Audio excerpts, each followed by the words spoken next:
You're embarrassing me, Daniel, she hissed through her fake smile, her hand still resting on the wine glass as her friends laughed. They don't need to know you deliver pizzas for a living. That one line, just a pizza boy, landed heavier than any insult I'd ever heard in my life. The room went quiet for a heartbeat, long enough for me to feel the heat rise in my chest. My wife Lily was seated between her two college friends, both polished, both well off, both smirking at my discomfort like it was part of the evening's entertainment. I forced a smile that didn't reach my eyes. Right, I said, setting the pizza boxes on the kitchen counter. Just the pizza boy. They laughed. She laughed. And something in me broke. 2 years ago, Lily used to brag about me, about how I started a small pizza delivery service from my beat-up Honda, how I worked nights to build something real. She'd bring me coffee when I worked late and say things like, "You're going to make it big one day, Danny." Now she couldn't even look at me without rolling her eyes. I stood in her friend's polished living room, pretending not to care that I didn't belong there. They were the kind of people who drank wine they couldn't pronounce and talked about networking like it was a sport. I didn't fit in. But I hadn't realized that meant I didn't fit with her anymore either. After they finished their little dinner party, I grabbed my jacket. "I'll wait in the car," I said quietly. "Don't be dramatic," she snapped, following me to the door. "They didn't mean anything by it. You called me just a pizza boy." She scoffed. "Oh, come on, Daniel. It's a joke. You take everything so personally." "No, Lily," I said, turning to her, voice trembling. "You don't call the man who pays half the mortgage a joke." Her expression hardened. "You think delivering pizzas is paying the mortgage? You barely bring in anything." That one hit harder. I stared at her. "Wow. Don't twist my words," she said quickly, but her tone was sharp. "I'm just saying. I've worked hard to build a certain image with my friends. They're successful, Daniel. They're investors, lawyers. And I'm not good enough to be part of that world, right?" She crossed her arms. "Maybe not right now." That night, she fell asleep scrolling through her phone, still smiling faintly at something she was reading. I lay beside her, staring at the ceiling. My heart was heavy, not just with anger, but with a creeping suspicion that had been growing for weeks. The late-night texts. The sudden business trips. The distance. I wanted to believe she was just drifting away because of stress. But part of me, the part that had heard her call me just a pizza boy, knew better. The next evening I made a delivery run myself. I hadn't done one in months. Ever since the franchise expanded and I'd hired drivers. I still like to go out sometimes to remind myself where it all started. But that night something felt off. Her business trip had supposedly started that morning.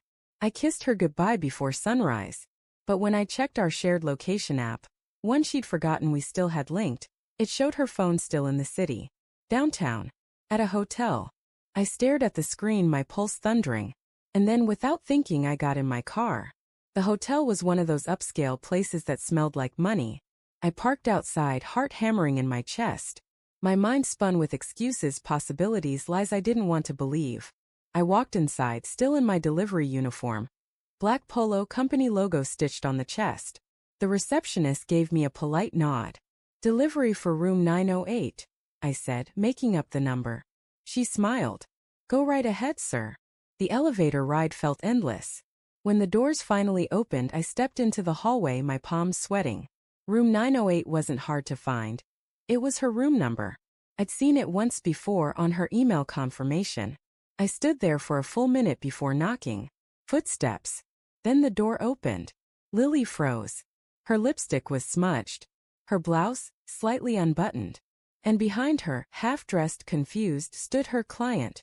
A man I'd seen before. The one who always commented on her photos. The one she called just a friend from work. "Daniel," she whispered, voice trembling. I didn't say a word. I just looked at her. Her face went pale. The man stepped forward, stammering. "Hey man, this isn't what it looks like." I laughed. It wasn't loud or bitter. Just hollow. "Of course it is," I said quietly. "You can keep her." I turned and walked away. For the next few days I barely spoke. I threw myself into work, managing orders, answering calls, trying not to think about the image of her standing in that hotel room. She texted. She called. I ignored her. But fate has a cruel sense of timing. 1 week later, I got an invitation to the same friend group's weekly get-together. I had no reason to go, but something in me wanted to. Maybe to confront her. Maybe to end things on my terms. I showed up in jeans and a plain jacket. She was there, of course, looking perfect in a red dress, pretending nothing had happened. Her friends smiled awkwardly when they saw me. "Didn't expect to see you here," one of them muttered. "Yeah," I said, sitting down. "Thought I'd deliver a message in person." Lily shot me a warning look. "Daniel, don't." Before I could respond, the TV in the corner flickered on. The host's voice echoed through the room. "Tonight, we highlight one of the fastest-growing local businesses in the city, Fireslice, founded by none other than Daniel Rhodes." Every head turned. On screen, there I was, standing in my restaurant, shaking hands with investors, explaining our upcoming franchise expansion. The segment went on.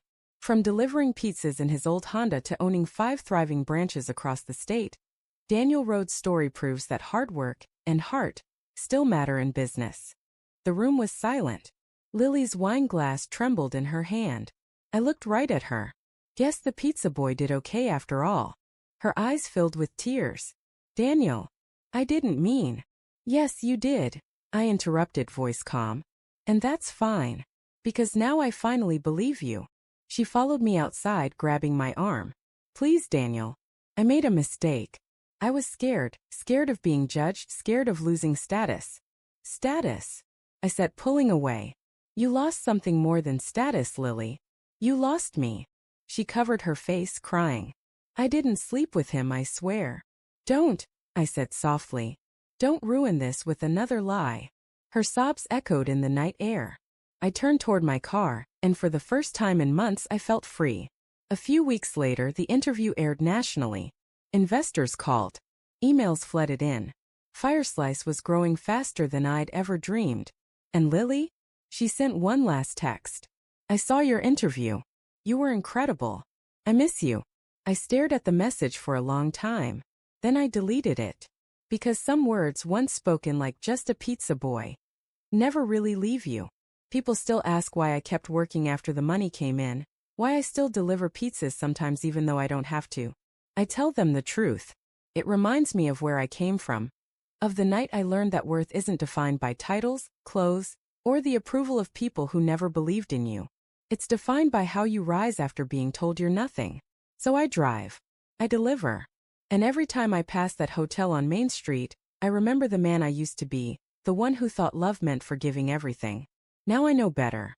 Sometimes revenge doesn't need shouting or fighting or grand gestures. Sometimes the sweetest revenge is success playing softly on a TV screen. Right in front of the person who once called you just a pizza boy.